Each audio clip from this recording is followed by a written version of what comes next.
Hey, Sean, where you are down in the calendar right now, you would have been past the second preseason game. Are you trying to, I don't know, maybe keep kind of a tally of where you guys are based on the what the calendar would have looked like at this time, based on progress? Well, I'm not necessarily comparing it to where we would have been this time last year.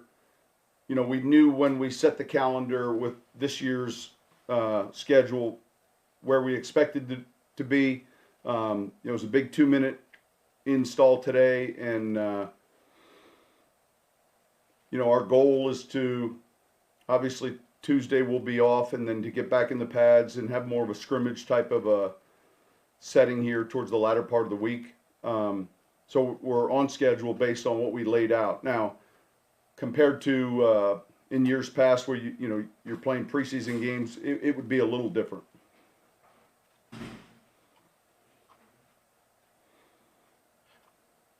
Sean, that scrimmage part, are you talking about doing it here on campus, or are you going to do any of that at the Superdome? Yeah, look, the plan is to be at the Superdome on Friday, and then we'll be back at the Superdome next week as well. So we'll have two practices there, and we'll get some live work done there. We'll also get some live work done, here on campus. You mentioned 2 minute install. Were there things you liked about what you saw of it today?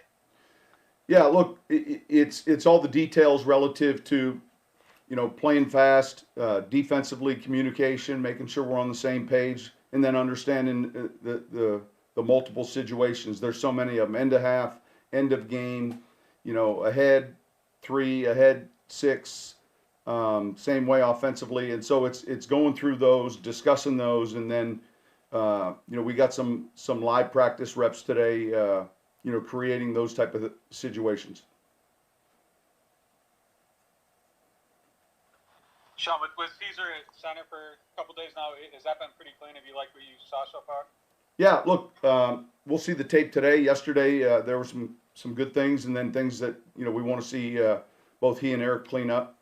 It's kind of going as we talked about. We wanted to work with both of those guys at the center right guard combination, and so we'll have a chance to see today's practice. But overall, I think it's been well. Hey, Sean, what kind of progress have you seen in Carl Granderson? It doesn't seem like we've talked about him a whole lot on our side. But yeah, look, I think number one, I see a change in his body type. Man, he's carrying more weight. I think he's had a good off season, and I think he's had some good practice days. He's put together a few, so I'm encouraged with how he looks. I think he's a strong player, and we'll continue to keep. He's one of those guys that these reps and these live situations, all of it's invaluable to him. He's a second-year player, but I would say number one.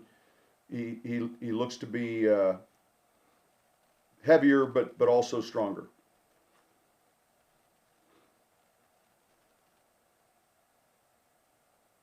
Hey, Sean, did Nigel Bradham just?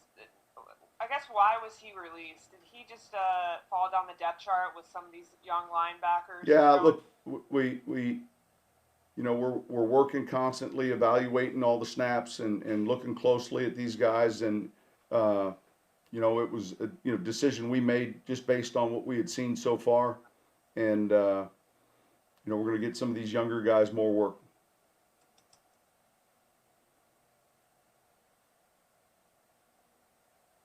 Was it a better dress day for Malcolm Jenkins today? Yeah, look, with a handful of these guys, we'll sit them down. With Alvin, we're dealing with a little bit of a stomach bug, and with each one of these players, periodically, we'll give them some time off. So that's kind of where we're at there.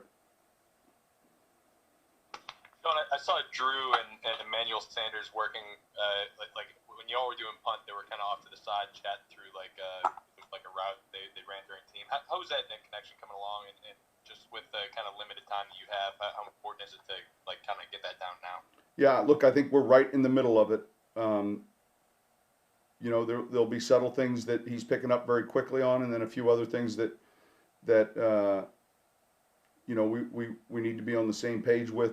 I think he's a guy that learns pretty quickly and has got good experience, and and that's part of, you know, it's part of camp. Hey, Sean, I know you guys were, and I know you probably got asked about the 2-minute drill earlier, but just overall as a coach, how important do you think that part of the game is, the situational part in the 2-minute, both offensively and defensively? I think it's very important. When we look at the breakdowns every offseason, you know, you're going to be offensively and defensively in that type of situation at the end of the first half, and man, in a large majority of the games, you're going to be in that situation at the end of the game. You know, comparatively, when you look at your goal line cut up, if you will, you know, you might be at 14, 16 snaps, but 2-minute, you're going to be, you know, over 100 snaps, and oftentimes with the game on the line. So I think it's huge. It's, you know, it's having to defend to win a game or having to score to win a game.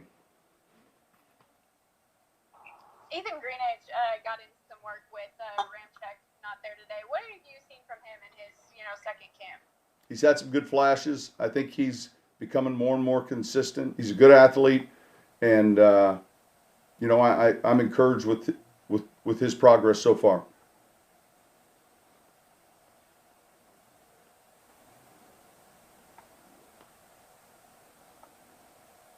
All right, thank you guys.